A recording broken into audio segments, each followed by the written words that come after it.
All right, what is good, ladies and gentlemen, is the Mass Reviewer back again with another review, and tonight we are doing a review for Epithet Erased.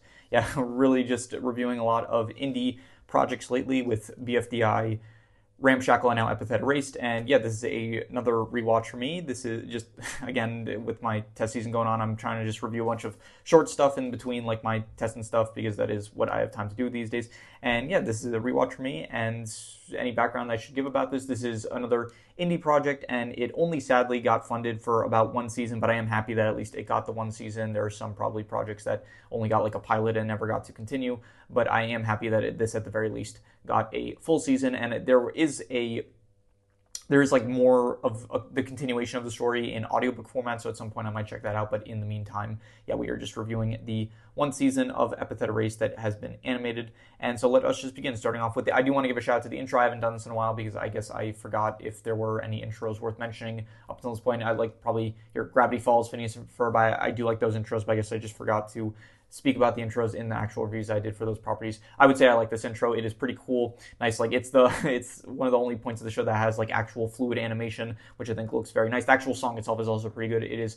The lyrics are kind of describing, I think, a person that is late on a deadline for a project that they have. So I think that it is a pretty creative intro that they have going on. So I did appreciate that. And yeah, let us just start off with the plot. So the plot is basically the series is kind of split into two plots. You have episodes 1 through 4, which is kind of focusing on a museum heist, and episodes 5 through 7, which is focusing on a bounty hunting kind of side plot going on. So the first half is basically we follow the main character, Molly. She is at a museum. She ended up falling asleep there due to, but this whole world basically takes place. It's probably similar to My Hero Academia. I never actually saw My Hero Academia, but I'm pretty sure it's the same kind of concept where actually it might be. I think from what I know about My Hero Academia, I think it's actually in that show it's like it's like 4 out of 5 people have a power, and then I'm pretty sure like in that show like 80% of characters have powers, and then there's like 20% that don't.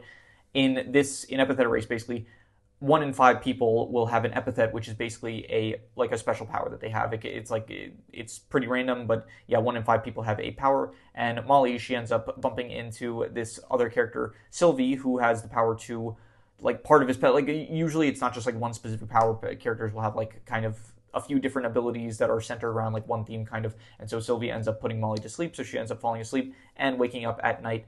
And so at the same time that this crew, the Bonsai Blasters, are trying to steal from the museum, and so Molly ends up meeting Giovanni, the leader of the Bonsai Blasters. So the first, the first like half of the show is basically you have Molly and Giovanni, they end up getting captured by Indus. Indus and Mara, they are the security guards working at the museum, but they're actually secretly evil. And well, Indus is just kind of her bodyguard and going along with her. So Mara, her whole goal is that the museum just got this brand new necklace, which is called the Arsene necklace, I'm pretty sure, something like that. And basically it has the power to steal epithets. And I'm assuming I don't think we actually didn't see an instance of this, but it can definitely steal epithets. I'm not sure if I'm pretty sure the user can use it, but I don't think it was actually portrayed in the show. So anyway, Mara, her whole motivation is that her epithet is she can like fracture anything, like bring anything to like its breaking point, I'm pretty sure, but it also affects her as well, so she is constantly in pain and like she's very fragile and stuff, kind of like a Mr. Glass kind of character from those M. Night Shyamalan movies. Anyway, so she is very weak and she wants to get the amulet in order to steal. Molly actually later on, like she does say like, why don't you just use the amulet to like get rid of your own power, but then she says like, oh, but then everything I would have worked 10 years for, basically, like she doesn't want to give up her powers because it's like honestly, it's not really explained the best. She says like I everything I worked for like 10 years, which I guess was like honing her powers to try to get better, like try to get rid of the pain, I guess. And so she doesn't want to like get rid of her powers, but at the same time she wants the pain to go away. So her goal is she wants to steal Molly's power specifically because Molly's power is the ability to dumb things down and kind of make things by proxy, I guess, like kind of null pain and stuff like that. So she wants to steal Molly's power. So again, I keep repeating this. The first half of the series is basically Molly and Giovanni. They kind of like, Molly ends up becoming friends with Giovanni, and she kind of becomes like a henchman of Giovanni. So she ends up working with the Bonsai Blasters and Giovanni. So they end up working together. Sylvie also he's the character that put Molly to sleep initially, and he wants to get the necklace in order to study it because he's just like he's a scientist or a doctor of some sort, and he just wants to like study the necklace. So he thinks that Mera and Indus, he doesn't realize that they're bad guys yet, so Mera tells him like, oh, go stop the bonsai blasters who are trying to steal the necklace. So he ends up trying to stop both Giovanni and Molly, but then they manage to defeat him, but at the same time, it's like he then realizes that Indus and Mera are the ones that are actually trying to steal the necklace, and so he ends up joining Molly and Giovanni to stop Mera and Indus, and then from this point, final confrontation happens between Molly. Giovanni's also there. Mera, they do end up managing to defeat Mera, and at this point, the police shows up, and then from there, Giovanni ends up escaping along with the bonsai blasters. Sylvie and Molly are still there. Mera and Indus, they end up getting arrested, and that is basically wraps up kind of like the first half of the series. And now we move on to the second half, which basically the second half is that now Giovanni, he has the necklace, and so he calls someone that's like higher up in the bonsai blasters, which is this guy Ramsey Murdoch, who he also has an epithet, which is by the way, I probably like missed out on speaking about certain epithets. Giovanni's epithet is basically I think something that involves soup. It's like he can control soup or something like that, as well as every 13 is his lucky number, so every 13th hit, his attacks are stronger. Sylvie, he has the power to put people to sleep. He also like can control sheep. He can also fall asleep and turn into this giant bull. Alternate personality of his called Mr. like Dr. Beefton, I'm pretty sure. I mentioned Mera, I mentioned Molly's powers. Indus, he can create barriers. And yeah, so we move on to the second plot where basically Giovanni, he wants to appraise the necklace they just got, so he ends up meeting a higher up in the Bonsai Blaster organization, Ramsey, who he has the epithet. His epithet is basically he can turn himself into gold, he can turn things into gold, he can turn things back from gold into something else, basically. Like, for example, he turns, I don't know, a tree into gold, and then he can turn the golden tree back into a tree. So basically, that is his epithet. He ends up meeting, so Giovanni and Ramsey, they end up meeting in this town, Redwood, I'm pretty sure it's called, away from, I think, like, police and stuff. But at the time, I think, so one of the henchmen of Giovanni ends up crashing his car. I think his nickname is Car Crash because of how often he crashes his car. So Giovanni, he gets a ride from Car Crash to get to Redwood, and then he ends up crashing his car again. So Percy, a police officer that is nearby Redwood, she ends up going to Redwood to investigate the car crash to help out, basically. But then she ends up finding out that the whole town is like filled with bonsai blasters. So the second plot is basically you have Percy. She ends up working with Ramsey, and Giovanni, he ends up like running into these other bonsai blasters that are higher ranks than him. They end up stealing the necklace from him. So Percy, she is trying to stop the bonsai blasters while also, I think, getting the necklace back. Ramsey is working with Percy because there is this other character, I think the final like kind of main character, well, not the final main character, but there is the villain of the second half is basically a bounty hunter called Zora, and she wants to, it's actually not really explained, I'm pretty sure she gets the amulets, like the necklace basically at some point, and I think she wants Ramsey though, she doesn't want the necklace, so I think her goal is to either, I mean, I know that Ramsey has like a large bounty on his head, but she had the opportunity earlier on to capture Ramsey. So I'm actually, now that I think about it, I'm wondering like because Zora, her whole thing was that she wanted Ramsey. I think maybe she wanted to use the necklace in order to steal Ramsey's power, maybe. I think that might have been it. Because she had an opportunity to capture Ramsey while he was defenseless earlier on in the series. But then later on, she gets the amulet, and then she tells Percy like she wants Ramsey, and she'll like trade the necklace for Ramsey. And so I'm wondering why she didn't just initially get Ramsey. So I'm assuming she was probably lying about giving up the necklace, and she wants to use the necklace in order to steal Ramsey's power. I'm going to check real quick because I'm not actually sure.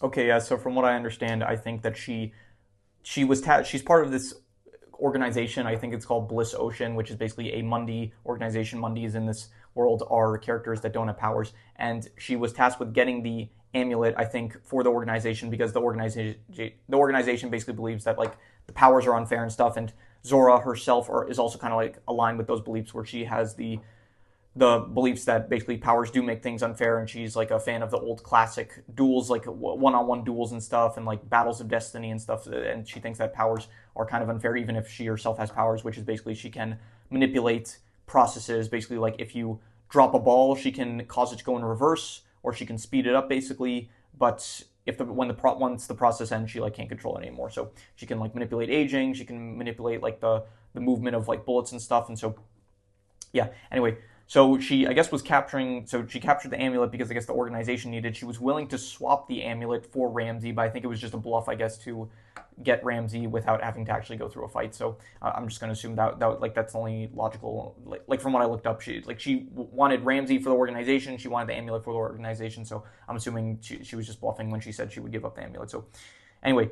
So the final kind of confrontation after there's like I think the second to last episode kind of deals with some bonsai blaster, I don't know what the rank was called, like vice principals they're called for some reason. The bonsai blaster is like the ranking system. It's like they even say it in the show itself that it's like kind of weird. So they fight off. I think one of them is named. So I don't know. It wasn't Pugsley. I think that's a character from Addams Family, but. One of them and the other one was named Andy, I think. I'm not sure. I'm going to check once more real quick. Right, so it is Arnold Markdown and Bugsley Pugsler, I'm pretty sure his name is. So yeah, so Percy, Giovanni, and Ramsey, they fight the bonsai blaster vice principals, and so they manage to defeat them. And then the final episode is a confrontation between Percy and Ramsey versus Zora, so that goes down, and Percy and Ramsey manage to defeat Zora. And so, yeah, that is, well, I mean, they kind of beat her, like, the competition was basically, they said, okay, we will fight you, like, since you're such a fan of, like, one-on-one fair battles and stuff, it's like, let's have a competition where we're only allowed to use Mundi weapons, and we can't use epithets, basically. So it ends with Zora kind of, like, cheating, and so she ends up using her own epithet, and at that point she said, like, since she got, like, very angry and just tried to straight up kill them with her epithet, but at that point they managed to kind of subdue her using like a combination of Percy and Ramsey's powers, and so Zora is now defeated, but then, I mean, she was like, okay, I could have used my powers to kill you, but she ended up cheating, and so, yeah, she ends up getting defeated. Basically, like, she cheated, and so she said, like, okay, because I cheated, it's like, well, we'll just call it a draw, basically, because I was able to beat you, but I cheated, so we'll call it a draw. So yeah, that is basically, so at this point, I think Ramsey, he does get arrested by Percy, but basically Percy says, like, if you use your skills for good, then we'll give you, like, a better setup than you had going on in Redwood, basically. So that is what happens with him. And Giovanni, I think he just, like, I forgot really what happens with him. I think he got away, basically.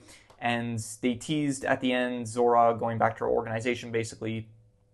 And I think she mentioned that I think they say, like, she didn't get the amulet because Ramsey did end up switching out the real amulet for a fake amulet that made, like, a forgery and stuff. And so they like teased some, like, future stuff that's gonna happen, basically, but sadly it's probably not gonna ever get animated. But there is, again, the audio book version of, I think, the sequel at the very least, and so I might check that out at some point, and maybe at some point I'll review it on the channel, but probably not anytime soon, I would say. So yes, that was a pretty long plot. It was like a long plot. It's just that they usually with these web series, I mean, this show specifically, it's like there's not really a straightforward kind of plot that happens. It's like not something that you can just, that's like easily describable. So, and again, it's like kind of split up into two different stories. So it took a bit longer to get through the plot, but the overall plot, I would give it probably like I'll go with 3 to 5. I didn't like, it wasn't amazing. It wasn't, but I thought it was like entertaining enough, I would say. Just not very, I think I think it's like more tied into the worst thing, I would say, which I will get to soon. But yeah, like certain aspects of it does bring the plot itself down, which I'll just speak about now. I'll say it's like an indie series, but it's not animated really at all. It's basically just kind of frames of characters that move slightly, and like maybe their facial expressions and like hands like kind of change, but they use still figure shots of the characters, and so it doesn't really, like, even if stuff is happening, it doesn't feel as much like a lot of stuff is really happening at certain points. Sometimes they'll do like these large shots to show off the area, but then they'll just show like icons of the characters speaking and stuff. So it does feel like it's an all right plot, but it's like it would be better if we could actually, like, if there was more animation involved. But again, it's like it's not the fault of the studio, because they didn't have, like, again, the money. Like, this is the best they could do with the budget that they had. So I still think it's like good for the budget that they were working with, which I think was like $250,000, which for animation, I'm pretty sure that's like not a lot at all. So Anyway, in terms of so the plot, I'm just gonna give it three to five. I would say it was an alright plot, but again, it does like it gets weighed down by the fact that just it's not as animated as much, so it just is not as enjoyable as something that would be like an animated plot just would be better, I would say. In terms of the characters, I'll do a character ranking after this, and I think I'll also do a power ranking after this for the epithets, because I think that would be pretty fun to do as well. So I will get more into the characters there, but I would say that I like the characters overall. I do like the side characters, I like a bit less so. The characters like Molly, Giovanni, Ramsey, like all the main kind of characters, Percy, Zora, Indismare, like all those main ones, Sylvie as well, they're good. The side characters I don't like as much, I would say, but the characters themselves, I would say, I'm going to go a 7 out of 10 overall. I would say pretty good characters. And yeah, in terms of these settings, there's only really two settings, which is basically the museum and Redwood. I would say I probably liked the Redwood town a bit more. It did look a bit nicer, I would say, compared to the museum, which it felt like a very basic plain museum. The Redwood had like an autumn kind of vibe going on to it, so I thought that was better, I would say. And so in terms of the settings, I will give probably overall these settings, I will go with I'll go like a 5.5 to a 6. I'm thinking it's like not anything overly impressive, I would say. I guess I could rate it about the world. I did say, I always forget to talk about this, but like the setting itself also encompasses the world that they live in. And so this is like a world of characters where like one out of every 5 character has like a power and stuff. And I think that is pretty creative, I would say. So I'll give the setting like it is I like the context again, like the whole like 1 in every 5 people have a power. I like that aspect more than like the actual visual settings that we see itself. So I'm going to go with probably maybe I should actually just, I don't know. Maybe I'm not rating it in terms of action because the action is just like non-animated. There are like 2 actual.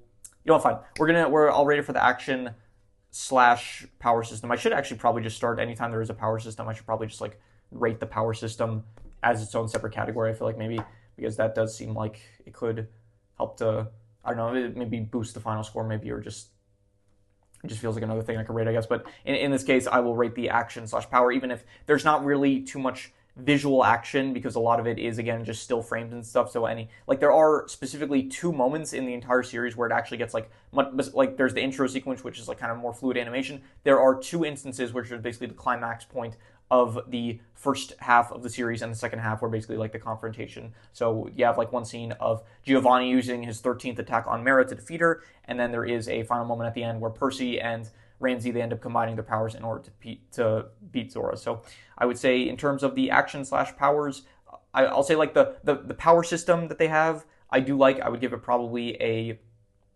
I'll go like a 6.5. It's not one of my favorites, but I do like the whole concept of 1 out of 5 people has like a special power.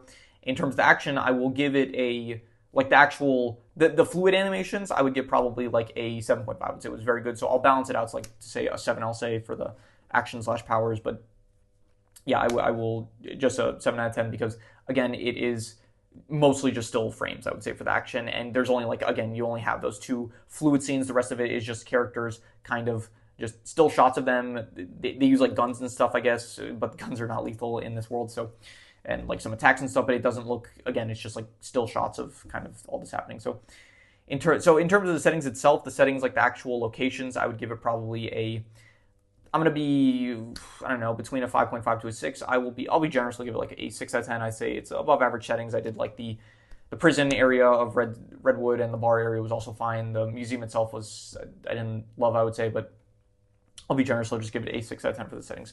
In terms of the visuals, I really like the art style. It is a very nice art style. I would say the colorful kind of nature of it all, definitely, like Ramshackle, the most recent indie project I reviewed, it feels very much like it encompasses the vibe of like the show Ramshackle, where it's like Ramshackle, it feels very much like the characters, they feel poor and stuff, and the rich characters feel much more rich and stuff, and it has like a old-timey vibe to the whole thing. And in terms of BFDI, it's a very simple art style. I would say it's effective. In this case, the visuals, it's lacking what it's lacking in terms of the actual animation. It makes up for it in terms of like visually, like the art style of the characters and stuff. I think the character designs are fabulous. I would say, like, I really, in terms of character designs, these are some of the best designed characters that I have seen in a while.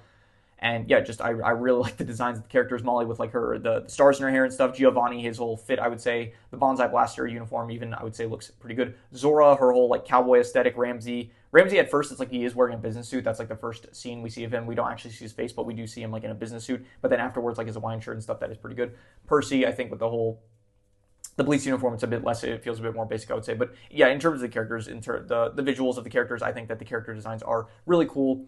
And yeah, I'll just go probably for the visuals. I will say again, like in terms of like art style, it's good. In terms of the animation, it's like lacking, I would say, but there are moments of like it does have good visuals. I'm going to be generous. I'm going to give it a 7.5, I will say, because again, these are very good character designs. The actual art style itself that they use is great. There are like a few moments I did mention where there is like fluid animation, which it does look very nice, I would say.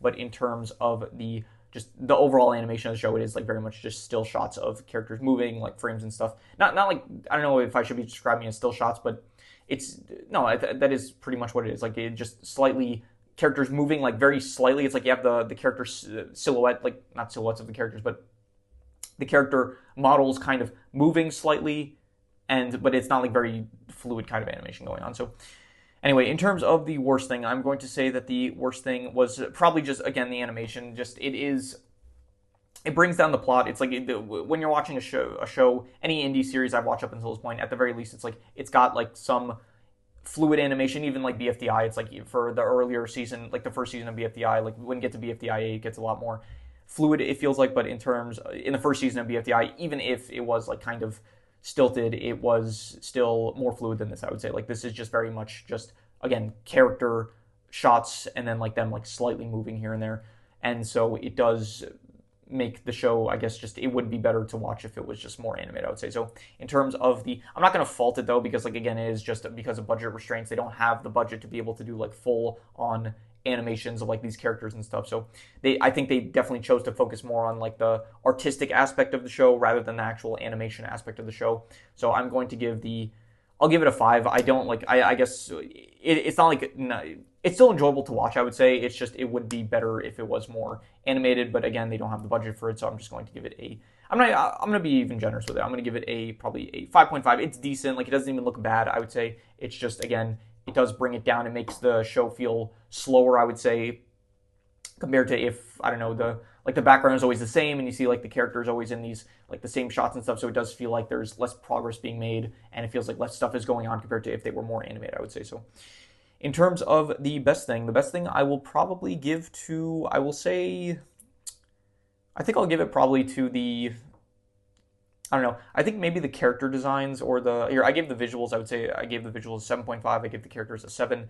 I think I'll give it to I actually really like the characters though. I think, I don't know, maybe I'll be generous. I'll probably give the characters, I'll bump up the characters. I'll say a 7.5, and then we'll reuse the best score of the characters and the visuals. So we'll go another 7.5 for both the characters and the visuals. Because yeah, the characters, they were very good characters, I would say, and the visuals, like when it is fluidly animated, it does look very good, and the actual art style of the series, I would say, is also very good, I would say. So 7.5 for both of those aspects, I would say. And that is all of these scores, so I'm going to do the calculations. So King Crimson. All right, so it ends up coming out to about a 6.5, which would be good, and I think I'd probably give it that. I'm going to just call it a 6.5, I would say. It's good. It is a shame that it definitely did not get the funding for more seasons, I would say, but it was still I would still say it was overall a good series, and yeah, just a 6.5. I think I would just call it good, I would say, a 6.5, and yeah, so that is pretty much all there is to it. So if you have any recommendations, any shows, movies, video game stories, anime, manga, web series, anything that you want me to review, leave it in the comments and I will maybe possibly check it out. With that said, that is pretty much all there is to it. So let's leave it at that.